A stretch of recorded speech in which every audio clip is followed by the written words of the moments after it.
अस्सलामु अलैकुम वरहमतुल्लाहि वबरकातुह। मोहतरम भाइयों, बुज़ुर्गों और दोस्तों, ये हमारा इस्लाह मुआशरा का 734वां सबक है। मोहतरम बुज़ुर्गों, फ़िलहाल मैं सफ़र पर हूँ। आप तमाम लोग जानते हैं, अल्हम्दुलिल्लाह इस वक्त मैं साउथ कोरिया में हूँ और बहुत बड़ा एक यहाँ का जो इंटरनेशनल एयरपोर्ट है, जिस शहर में, इंचैन शहर में, वहीं पर एक जगह पर मेरा क़ियाम है। और चूँकि मैं अपनी कॉन्फ्रेंस से कुछ दिन पहले यहाँ पे आया हूँ और कॉन्फ्रेंस के बाद भी कुछ दिन बाद तक रहूँगा, लेकिन मेरे पहले आने और लेट जाने का जो असल मकसद है वो सिर्फ़ और सिर्फ ये है कि इस मुल्क के अंदर हम दीन की दावत के एतबार से, इस्लाम की तबलीग के एतबार से कुछ बुनियादी और मज़बूत काम करना चाहते हैं। वजह यह है, ये मुल्क एक ज़माने में, इसकी तारीख़ ऐसी है, ये 100% बुद्ध मुल्क हुआ करता था। 100%। ये कोरिया भी, इसके बाजू का जो पड़ोसी है नॉर्थ कोरिया, दोनों कोरिया 100% बुद्ध मुल्क थे, क्योंकि इनके बाजू में उधर से फिर चाइना शुरू हो जाता है। लेकिन जापान ने इनके ऊपर कब्ज़ा किया। जापान भी पूरा क्या पूरा बुद्ध मुल्क था। अब जापान के कब्ज़ा करने के बाद ये बेचारे सालों तक स्ट्रगल करते रहे, लेकिन फिर इन मुल्कों के साथ में एक तरफ से रशिया और चाइना ने पॉलिटिक्स, और दूसरी तरफ इनको अमेरिका और वेस्टर्न जो कंट्रीज़ थी उन्होंने पॉलिटिक्स का मैदान बनाया। ये अच्छे खासे मुल्क के दो टुकड़े कर दिए। साउथ कोरिया जो है, इस पे 100% आज भी अमेरिका का असर है, अमेरिका का तसल्लुत है। हर चीज़ आपको यहाँ पे अमेरिकन नज़र आएंगी, हर लाइफ स्टाइल, हर चीज़, मतलब ये अमेरिका से इतना मुतासिर है कि अमेरिका ने यहाँ के सिटीज़न्स के लिए वीज़ा में भी इतनी आसानियाँ पैदा कर दी है। एकदम आसानी के साथ साउथ कोरियंस को जो है अमेरिका का वीज़ा भी मिल जाता है। इन लोगों ने इनको जब पॉलिटिक्स का मैदान बनाया तो मसला ये हो गया, अब चाइना और रशिया ने जब नॉर्थ को अपने कब्ज़े में ले लिया तो पूरा वहाँ का असर लेके वो बेचारा पूरा कम्युनिस्ट मुल्क बन गया। ये पूरा बुद्धिस्ट और बुद्धिज़्म का मानने वाला जो था 5.5 करोड़ की आबादी वाला मुल्क, यहाँ पे जब इन्होंने तसल्लुत किया तो ऐसा तसल्लुत किया कि अमेरिका के असर से ईसाई मिशनरीज़ ने यहाँ पे काम करना शुरू कर दिया। और आज की हालत ये है, जो एक ज़माने का 100% बुद्ध मुल्क था, मुश्किल से यहाँ पे 35 से 40% अब बुद्ध बाकी है। 60% जो आबादी है उसमें से 27% को इन लोगों ने क्रिश्चियन बना दिया, और जो बचे कुचे है उसके अंदर अक्सरियत एथियस्टों की है, कम्युनिस्टों की है, उनका कोई मज़हब नहीं है। उनके अलावा अगर हमारी कौम को हम देखेंगे तो मुश्किल से 5.5 करोड़ की आबादी में 1 लाख यहाँ पे मुसलमान आबाद है। वो 1 लाख भी है तो कहाँ है, किधर है, उनको तलाश करना बहुत मुश्किल है, क्योंकि सोल सिटी के अंदर मुस्तकिल खाली एक मस्जिद है। अभी यहाँ इंचैन में मैं सुबह से मस्जिद तलाश कर रहा हूँ, यहाँ तो मस्जिद नहीं मिली। अब उसके बाद में और भी मैंने जो कॉन्फ्रेंस के बाद का प्रोग्राम है जहाँ पे कुछ आबादी हमारी मिलने के चांसेस है। असल में हमारा मकसद यही है कि जो दूसरे मुल्कों के, जिन मुल्कों में उर्दू बोली जाती है, हिंदी बोली जाती है, वैसे मुल्कों की एक बहुत बड़ी मज़दूरों की तादाद यहाँ पर है। वो हमारे भाई यहाँ पे आए हुए हैं काम धंधे के एतबार से, मज़दूरी के एतबार से, लेकिन यार उनके अंदर थोड़ा सा फ़िक्र पैदा करना है मिल के। और हम लोगों ने वही किया। अभी माइकल और मैं अब भी रूम में आए हैं 10-15 मिनट पहले।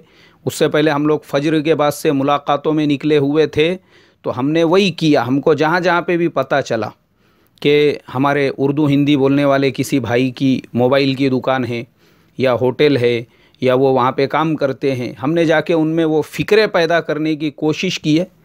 अरे भाई, तुम यहाँ पे काम धंधा पेट भरने के लिए आए हो, लेकिन उसके साथ तुम्हारी और एक ज़िम्मेदारी बनती है कि सहाबा इकराम रिज़वानुल्लाहि ताला अलैहिम अजमाइन जिन जिन मुल्कों के अंदर गए, काहे के लिए गए थे? सहाबा इकराम गए तिजारत की गर्ज़ से। सहाबा इकराम असल में दावत को मकसद बना कर गए, लेकिन गए एक ताजिर की हैसियत से, और फिर तिजारत के साथ साथ हिकमत के साथ, प्यार मोहब्बत के साथ उस इलाक़े को दावत का मैदान बनाया। ये तुम्हारे सामने मिसालें हैं। मैंने कहा पूरा इंडोनेशिया और पूरा मलेशिया मुसलमान बन चुके हैं, हालांकि ये दोनों 100% हिंदू मुल्क हुआ करते थे। जाओ आप मलेशिया में, जो भगवान राम है उनकी सबसे बड़ी मूर्ति आपको मलेशिया के अंदर मिलेंगी। आज भी मलेशिया के अंदर एक जजीरा है, अच्छा वो जजीरे का भी नाम लंकाई है। वो जजीरे में अगर आप जाएंगे तो श्री राम की सबसे बड़ी मूर्त, उतनी बड़ी मूर्त इंडिया में भी नहीं है, वो आज भी मलेशिया के अंदर है। लेकिन माशाअल्लाह एक मुस्लिम मुल्क है। इंडोनेशिया में आप चले जाओ, जैसे हमारे मुल्क में अयोध्या है, एक अयोध्या इंडोनेशिया के अंदर भी है। पूरे वहाँ पे राम के, सीता के मंदिर बने हुए हैं और पूरा क्या पूरा आपको रामायण वहाँ पे देखने के लिए मिलेगा। इसलिए आज भी इंडोनेशिया के अक्सर लड़कियों के नाम आपको वहाँ पे लोग सीता नाम रखते हैं, मुसलमान के बेटी का नाम, अनीता अपने बेटी का नाम रखते हैं। क्यों? नाम उनके वही है।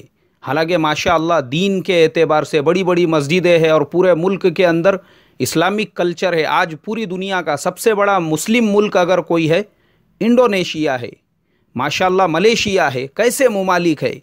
लेकिन ये सारे मुमालिक जो मुसलमान बने वो सहाबा इकराम की मेहनतों से, अल्लाह वालों की मेहनतों से, बुजुर्गान दीन की मेहनतों से। उन मुल्कों में तिजारत की गर्ज से गए और जाने के बाद माशाअल्लाह उन मुल्कों को मेहनत का मैदान बनाया तो मुल्क 100% मुसलमान बन गए। हमने वही किया। यहाँ पे जो हमारे भाई है उनसे मिल के मुलाकात करके उनको बताते रहे। अब भी हम लोग मोबाइल की एक दुकान पे बैठे हुए थे, माशाअल्लाह हमारे एक उर्दू बोलने वाले भाई की वो दुकान थी और उनके 2-4 नौकर थे, वो सब भी वहीं के रहने वाले थे। वहाँ पे चाय वाय पिए, बैठ के इत्मीनान से हम लोगों ने बातचीत की और उनके अंदर वही फ़िक्र पैदा की कि भाई जो काम सहाबा ने किया वो तुम क्यों नहीं कर रहे हो, उसको मकसद बनाओ। ये हमारा मकसद नहीं है, ये तो कुत्ते और सूअर भी कर रहे हैं।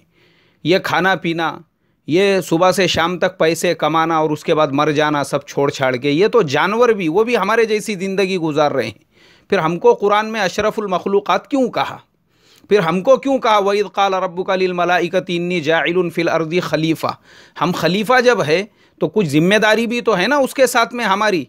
क्या बस वही है हमारा सुबह हो गई उसके बाद में निकल गए खाने कमाने के लिए, रोटी कपड़ा और मकान, बीवी बच्चे और दुकान, उसके अलावा और कोई मकसद नहीं है। सूअरों के जैसा बस खा खा के अपनी ढेरियां भर के बस वैसी हमारी जानवरों के जैसी ज़िंदगी गुजर रही है। और जिस मकसद के लिए अल्लाह ने हमको पैदा किया था रत्ती बराबर एहसास नहीं है उसका। माशाअल्लाह वो सारे साथी बड़े मुतासिर हुए। उसके बाद 1-2 अरबों से भी हमने मुलाकात की। हमको बहुत तलाश करते करते करते वहाँ तक जाना पड़ा। मैंने वो सारे वीडियोस बनाया हूँ बाज़ाब्ता, वो मैं बाद में यूट्यूब के ऊपर डालूँगा उसको एडिट करके इंशाअल्लाह। लेकिन हमने अल्हम्दुलिल्लाह किसी हद तक, जिस हद तक हमसे हो सकता था हमने किया। और आप सब लोगों तक पहुँचाने का मकसद सिर्फ ये है हमारे अंदर फ़िक्रे पैदा हो, फ़िक्रे हम कैसी ज़िंदगी गुजार रहे हैं और हमारे बेफिक्री का नतीजा है ये सारे मुल्क। हमने मेहनत नहीं की, दूसरे मेहनत कर रहे हैं यहाँ पे आके। 27% इन्होंने क्रिश्चियन बना दिया एक ऐसे मुल्क को जो किसी ज़माने में 100% बुद्ध हुआ करता था। और हम उतने क्या उतने ही हैं, हम कुछ भी नहीं कर सके। क्यों? बेफिक्री की वजह से। हम अगर इस मुल्क को मेहनत का मैदान बनाते थे, हम इस मुल्क के अंदर चल फिर के मेहनत करते थे, कमी नहीं है हमारी यहाँ पे। आपको पता होना चाहिए यहाँ पे लेबर जो आते हैं, लेबर वो ख़ास एक मुसलमान मुल्क से आते हैं माशाअल्लाह। और वो मुल्क के मुसलमानों को हिंदी बहुत अच्छी तरीके से समझती है, उनसे हमने बातचीत भी की। वहीं से सब लोग आते हैं, यहाँ की गवर्नमेंट का टाई अप है, वहाँ से हर जगह पे लेबर मिलेंगे। मगर वो बेचारे अपनी दुनिया में मशगूल है, मगन है। हमने उनको ये भी बताया, मैंने कहा देखो हमारे हिंदुस्तान वालों की खुसूसियत, हमारे इंडिया से लोग इंग्लैंड चले गए, फ्रांस गए, साउथ अफ्रीका गए, कनाडा गए, अमेरिका गए, जिन जिन मुल्कों में गए, मजदूरी के लिए गए, मेहनत के लिए गए, तिजारत के लिए गए, ये हमारे इंडिया की जो गुजराती कौम है, अल्लाह इस कौम को जज़ाए खैर अता फरमाए। जिन मुल्कों में भी गए अपने साथ दीन की फ़िक्रों को लेकर गए, उन मुल्कों को मरकज़ बनाया। मैंने कहा मैंने एक किताब में पढ़ा था 1970 के पीरियड में पूरे लंदन शहर में एक मस्जिद हुआ करती थी। हमारे इसी कौम ने जाके वहाँ पे मेहनतें की। आज उस मुल्क में 2500 से ज़्यादा मस्जिदें हैं। वहाँ के बच्चे इंडिया आते थे पढ़ने के लिए। हमारी क्लास में कई बच्चे थे जो हमारे साथ में हाफिज़ कुरान बने। आज उस मुल्क का हाल ये है, ख़ुद उस मुल्क के अंदर ऐसे ऐसे मदरसे हैं जहाँ पे माशाल्लाह इफ्ता तक की तालीम हो रही है, बच्चे वहीं पे फजीलत की सनद हासिल कर रहे हैं। यही कारगुजारी मैंने कहा फ्रांस की। एक अरब मुझे मिले थे, वो बताने लगे हमारे खुद अपने मुल्क के अंदर कुछ साल पहले मुश्किल से पूरे पेरिस सिटी के अंदर एक मस्जिद हुआ करती थी, आज अल्हम्दुलिल्लाह हज़ारों मस्जिदें हैं। मैंने कहा कनाडा में गए, वहाँ पे पूरा दावत का माहौल पैदा कर दिया। यूएसए में गए, वो पूरे मुल्क के अंदर एक माहौल बना दिया। मैंने कहा हमारे मुल्क की जो गुजराती कौम है ये जहाँ जहाँ पर भी गई, चाहे साउथ अफ्रीका हो चाहे कोई मुल्क हो। मैंने कहा मैंने साउथ अफ्रीका का कुछ दिन पहले एक काले अफ्रीकन का वीडियो देखा, माशाल्लाह गुजराती में बयान कर रहा है। वो काला अफ्रीकन ये कौम ने जाके उसको गुजराती सिखा दी, उसको दीनदार बना दिया। तो मैंने कहा तुम लोग तो एक ऐसे मुल्क से ताल्लुक़ रखते हो माशाल्लाह जो पूरा क्या पूरा इस्लामी मुल्क कहलाता है, फिर तुम्हारे अंदर वो आग क्यों नहीं लग रही है, वो फ़िक्र क्यों नहीं पैदा हो रही है इस मुल्क के अंदर हम वैसा माहौल कायम कर सकें। अल्लाह ने पैदा इसीलिए किया। माशाल्लाह मेरे मोहतरम बुजुर्गों, वो साथी बहुत मुतासिर हुए। बस आप तमाम लोगों से यही दुआ करूँगा, चूँकि मेरी असर की नमाज़ बाकी है, ज़ोहर की नमाज़ भी अभी बाकी है, आप तमाम लोग दुआ फरमाएं अल्लाह तबारक व तआला हमारे इस सफ़र को कामयाब बनाए, और कामयाबी के साथ साथ अल्लाह हमको कुछ ऐसे बुनियादी मुआविनीन और अफराद अता फरमा दे जो फ़िक्रों के साथ इस मुल्क के अंदर इस मेहनत का बेड़ा उठाकर पूरी ज़िम्मेदारी के साथ में इसको संभालने वाले और संभाल कर इसको दूसरों तक पहुंचाने वाले बने, ताकि एक वक्त वो आए कि मुअर्रिख जो तारीख़ लिखने वाला है वो ये लिखे कि एक ज़माना वो था साउथ कोरिया में एक मस्जिद हुआ करती थी, और आज माशाल्लाह यहाँ के हर शहर, हर बस्ती, हर गांव के अंदर अल्लाह के फजलो करम से मस्जिद, मदरसे और मकातिब का क़ियाम अमल में आ चुका है।